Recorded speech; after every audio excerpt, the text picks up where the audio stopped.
ओम शांति। आज है 2 नवंबर। आज मीठे प्यारे बाबा के अव्यक्त महावाक्य हैं। ये रिवाइज कोर्स है 31 अक्टूबर 2007 का। मुरली का सार है, अपने श्रेष्ठ स्वमान के फकुर में रहे, असंभव को संभव करते बेफिक्र बादशाह बनो। क्या है मुरली का सार? अपने श्रेष्ठ स्वमान के फकुर में रहे, असंभव को संभव करते बेफिक्र बादशाह बनो।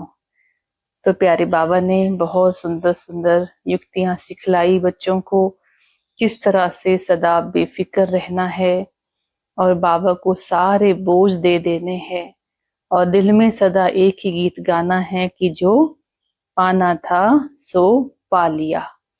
और हर प्रकार के मन के बोझ, व्यर्थ चिंताएं, मन की चंचलता, बुद्धि का भटकना, पुराने संस्कारों की वशीभूतता, सब बाबा के आगे अर्पण करके स्वयं को डबल लाइट होकर के चलने के लिए बाबा ने अनेक युक्तियां सिखलाई है। और बाबा ने होमवर्क भी याद दिलाया है कि दुआएं देना आपका नेचुरल नेचर हो जाना चाहिए, क्योंकि आप आत्माओं के चित्र, जड़ चित्र आज तक भी दुआएं दे रहे हैं और भक्त उनके सामने जाकर अपनी इच्छाएं आज भी पूरा कर रहे हैं।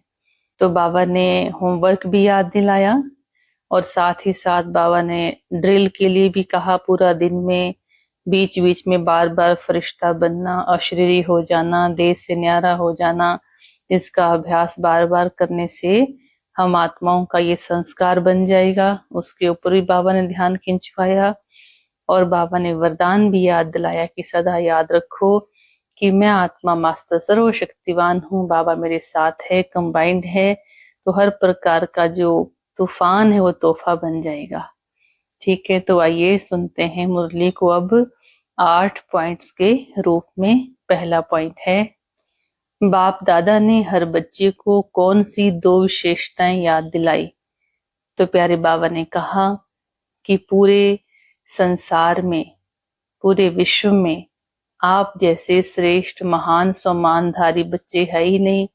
आप इतने श्रेष्ठ बच्चे हो, इतने महान बच्चे हो, आप पूरे विश्व के पूर्वज हो, इसलिए आपको सृष्टि के माना कल्प वृक्ष के जड़ों में दिखाया गया है।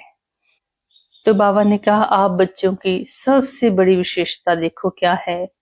पहली विशेषता कि यहाँ पर चाहे कोई छोटा बच्चा है, चाहे कोई बुजुर्ग, बूढ़ी, अनपढ़ माता भी है, वो भी फलक से कहती है कि हमने भगवान को पा लिया, पाना था सो पा लिया।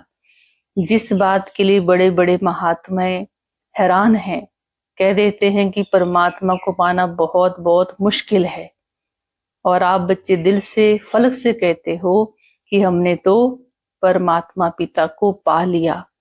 और दूसरी बात, आप सदा ये भी कहते हो कि मैं आत्मा बिनती हूँ। साइंसदान, बड़े बड़े साइंसदान, बड़े बड़े साइंस की रिसर्चेज हुई हैं, कहाँ कहाँ तक पहुंचे। बाबा कहते हैं साइंस प्रकृति जीत बन चुकी है, चंद्रमा तक पहुंच गई है, लेकिन अपने अंदर विराजमान छोटे सूक्ष्म बिंदु आत्मा को ही नहीं जान पाई, तो क्या जाना। लेकिन आप बच्चों में से छोटे बच्चे को भी पूछ ले आप कौन है, तो एकदम फलक से कहेंगे कि मैं आत्मा हूं। और परमात्मा के लिए भी कहते हैं कि उन्हों को हमने पा लिया। तो कितनी बड़ी आपकी ये विशेषता है।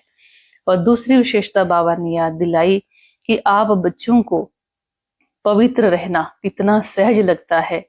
आप प्रवृत्ति में रहते हो, युगल जोड़ी, घर परिवार गृहस्थ में रहते भी, दोनों साथ में रहते भी पवित्रता के लिए क्या समझते हो कि पवित्रता हमारा स्वधर्म है, क्योंकि बाप हमारे बीच में है। स्वधर्म में टिकना आसान है, परधर्म में रहना मुश्किल है। तो बाबा कहते कितनी बड़ी बात है, जिसको दुनिया वालों ने कहा कि आग और कपूस साथ साथ नहीं रह सकते, आग लगनी ही है।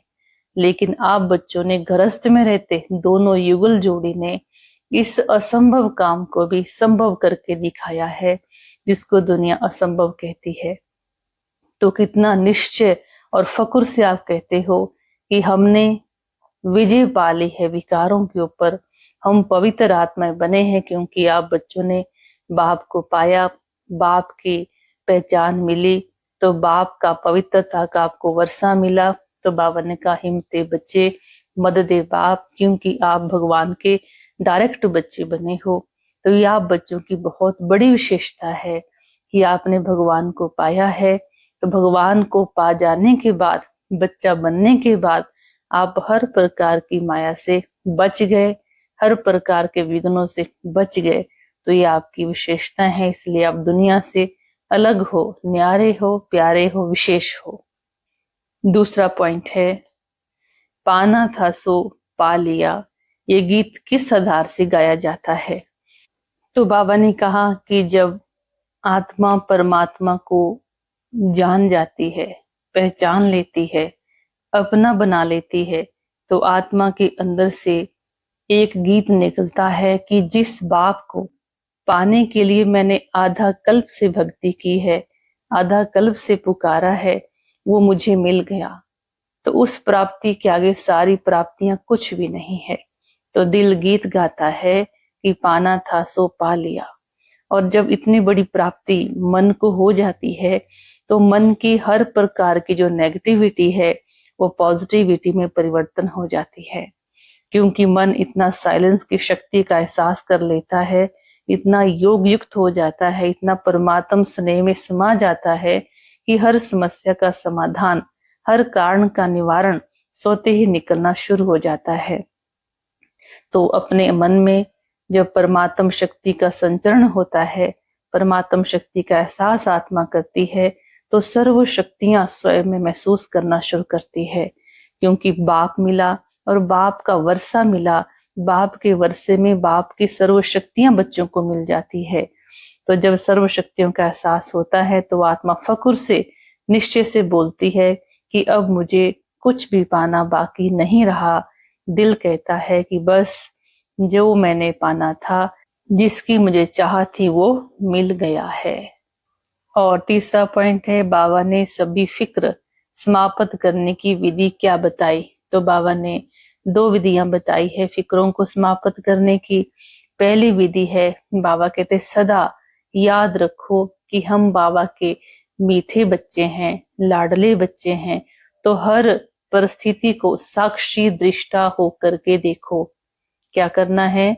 हर परिस्थिति को साक्षी दृष्टा होकर देखना है। कैसे होगा, कैसे करेंगे, ये वाला गीत नहीं गाना है।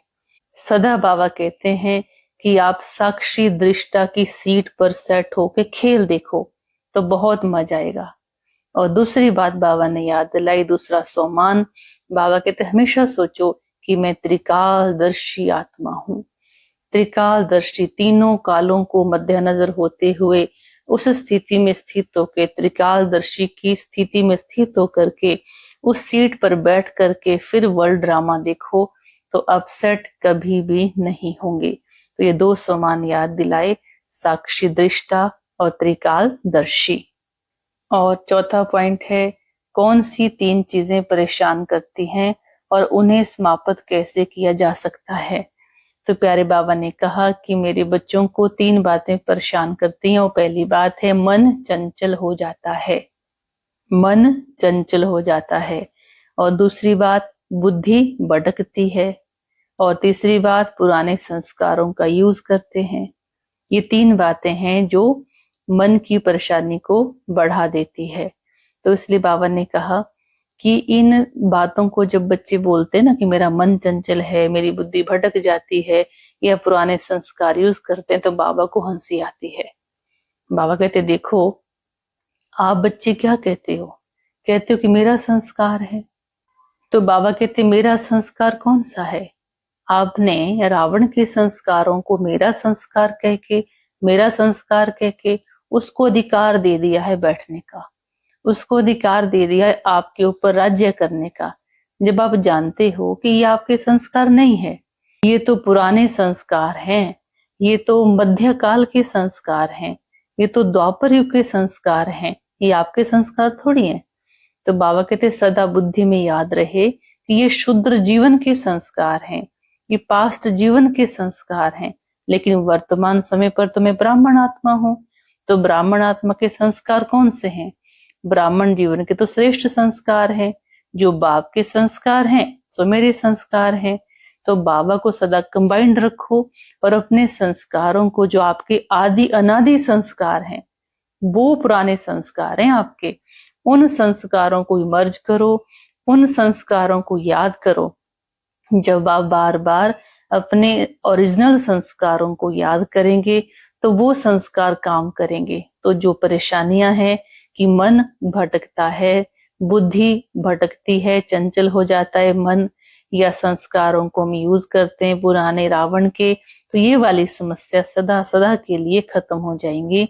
इसलिए बाबा कहते सदा मेरे साथ कंबाइंड रहो, कंबाइंड जान करके सहयोग लो ना मेरा। बाबा कहते मैं सहयोग देने के लिए बैठा हूं, तो सहयोग लो। अपने पुराने संस्कारों को बिल्कुल यूज नहीं करो, उनको मेरा नहीं कहो, अपने अनादि आदि संस्कारों को मेरा कह करके उनको यूज करो। 5वां पॉइंट है, बाप दादा ने कौन सा होमवर्क याद दिलाया, उसको करने की विधि क्या बताई, जिसने नहीं होमवर्क किया है उनको क्या युक्ति बताई। तो प्यारे बाबा ने कहा कि आप बच्चों को मैंने होमवर्क दिया है। वो होमवर्क क्या है? दुआएं देना, दुआएं देना, दुआएं देना। बाबा ने कहा कि आप बच्चे सब पूजनीय आत्माएं हो। ठीक है, ये है दुआएं देने की विधि। बाबा कहते सदा याद रखो कि आप पूजनीय आत्माएं हो, और पूजनीय आत्माओं का लक्षण क्या होता है? क्या होता है? सदा देना। देना अंडरस्टूड है, देना देना देना। तो जो दुआएं देता है, जिसको देते हैं उसकी दिल से बार बार देने वाले के लिए भी तो दुआ निकलती है। तो बाबा ने कहा हे पूज्य आत्माएं, अपने निजी संस्कारों का यूज करो।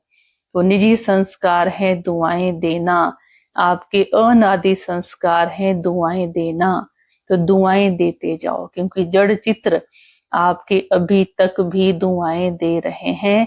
तो दुआएं देना आपका ओरिजिनल संस्कार है, तो ये नेचुरल नेचर में आ जाना चाहिए। ठीक है, तो पक्का याद करो। दिन में कोई भी आत्मा सामने आए, किसने कुछ भी कहा, कुछ बुरा किया, हमारे से घृणा की, नफरत की, हमारा मजाक उड़ाया, हम उनको बद्दुआ नहीं दे सकते। हम उनको दुआ ही दे सकते हैं, क्योंकि हमें बाबा ने कह दिया है आप पूजनीय आत्माएं हो और आपका संस्कार है दुआएं देना, आपका कर्तव्य है दुआएं देना। तो भगवान ने हमें हमारा ओरिजिनल संस्कार याद दिलाया है, और साथ ही साथ ये भी याद रहे कि बाबा का आदेश है। और जब हम किसी को दुआ देते हैं तो वो आत्मा कितना खुश हो जाती है ना, और खुशी का वायुमंडल कितना सुखदायी बन जाता है।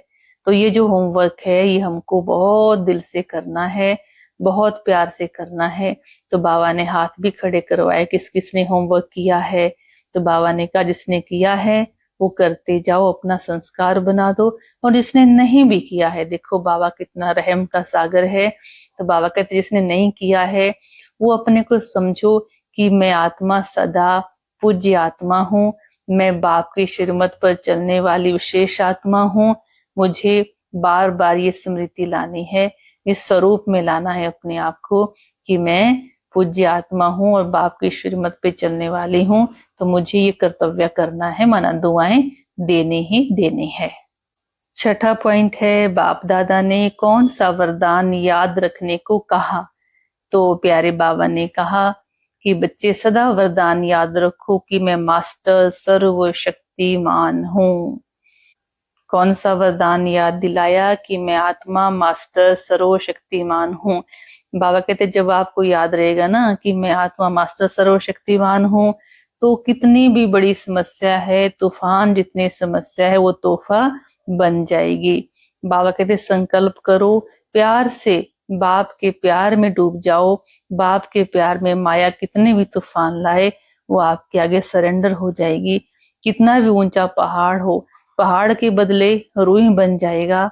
इसलिए बाबा कहते इस स्वमान का अभ्यास गहराई से करो। कभी हार नहीं खानी है, माया से कभी हार नहीं खानी है, बल्कि बाबा के दिल का हार बनना है। याद रखें, हमें बाबा के दिल का हार बनना है, हमें बाबा से प्यार लेना है, हमें माया से हार नहीं खानी है, बाबा के गले के हार में पिरोना है।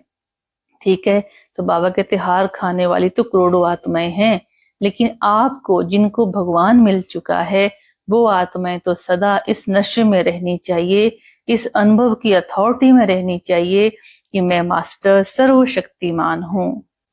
और बाबा ने कहा बीच बीच में मैं फरिश्ता हूँ, अभी अभी ब्राह्मण, अभी अभी फरिश्ता, अभी अभी अशरीरी, ऐसे ऐसे अभ्यास भी 2-2 मिनट निकाल के करते जाओ। हर प्रकार का अनुभव अपने अंदर बढ़ाते जाओ। ठीक है, और उमंग उत्साह में रहो, करेंगे करेंगे करेंगे ऐसे नहीं, गे गे के गीत नहीं गाना है, प्रैक्टिकल करके दिखाना है। और अपने चार्ट में ओके ओके लिखना कि बाबा ओके हमने ये किया, हमने ये किया, ऐसे पूरा उमंग उत्साह अंदर में होना चाहिए। और 7वां पॉइंट है, श्री कृष्ण ने सर्प के सिर पर डांस किया, किस बात का यादगार है। बाबा ने कहा देखो आप बच्चों का भक्ति मार्ग में कितना सुंदर यादगार है कि श्री कृष्ण जी ने सर्प के सिर पर डांस किया। कैसे कर सकते हैं कोई डांस सांप के ऊपर। तो वास्तव में बाबा ने कहा कि जो भी परिस्थितियां हैं व्यर्थ है, नेगेटिविटी है, तो आप बच्चे जब स्वयं की स्थिति में स्थित हो जाते हो, बाबा के साथ कंबाइंड हो जाते हो, बाबा के साथ कंबाइंड हो जाते हो और हर प्रकार की परिस्थिति पर विजयी बन जाते हो, तो वो हो गया सर्प के सिर पर डांस करना, माना विकट से विकट समस्याओं को जीतना। तो बाबा कहते यही है संगम युग का प्रत्यक्ष फल, श्रेष्ठ फल, अभी अभी किया, अभी अभी प्राप्त किया, है ना। तो बाबा कहते ये संभव तब होता है जब बाबा आपके साथ होते हैं, आप बाबा को साथ रखते हैं, कंबाइंड रखते हैं, हर परिस्थिति को आप जीत लेते हो। तो आप बच्चों का ही भक्ति मार्ग में इतना सुंदर यादगार ये बना हुआ है। ठीक है, और 8वां पॉइंट है बाप के सदा पास कैसे रह सकते हैं। तो हम सभी चाहते हैं हम बाप दादा के पास रहें, समीप संबंध में रहें। तो उसके लिए बाबा ने कहा बहुत सुंदर युक्ति है कि जो पास्ट का जीवन है, जो पास्ट की बातें हैं, उन पास्ट की बातों को हम पास कर दें। कई बार हम पास्ट की बातों को बहुत बहुत खींचते हैं, बहुत बहुत याद करते हैं, कभी भूलते ही नहीं है, बार बार दुख में आ जाते हैं, बार बार परेशानी में आ जाते हैं। तो बाबा ने कहा जब आप व्यर्थ के चिंतन में रहते हो तो मेरे पास तो आ ही नहीं सकते हो, क्योंकि आपके मन में व्यर्थ का कीचड़ा भरा रहता है। इसलिए बाबा कहते कि पास्ट को पास कर दो। ठीक है, तो पक्का करना, चेक करना मेरे मन में कोई पास्ट की बातें तो नहीं है, कोई कीचड़ा भरा हुआ तो नहीं मन के कोने में, किसी की बात है, किसी का व्यवहार है, कुछ भी है, कोई बात घटना है, तो उसको बिल्कुल हमने पास्ट जीवन समझ के, पिछला जन्म समझ के पास कर देना है और वहां पर बाबा को बिठा देना है, उस मन की जगह पर बाबा को बिठा देना है। तो फिर देखो बाबा जब बैठ जाएंगे मन में तो हम क्या हो जाएंगे, पास विद ऑनर, है ना। इसलिए बाबा कहते हैं कि तुम फरमान बरदार बनो, सदा फरमान पे चलने वाले बनो, शिरमत पे सदा चलते रहो और विघ्नों से पार होते जाओ और बाप के सदा सदा पास रहो, बाप के दिल तख्त नशीन बन जाओ। ठीक है, ओम शांति।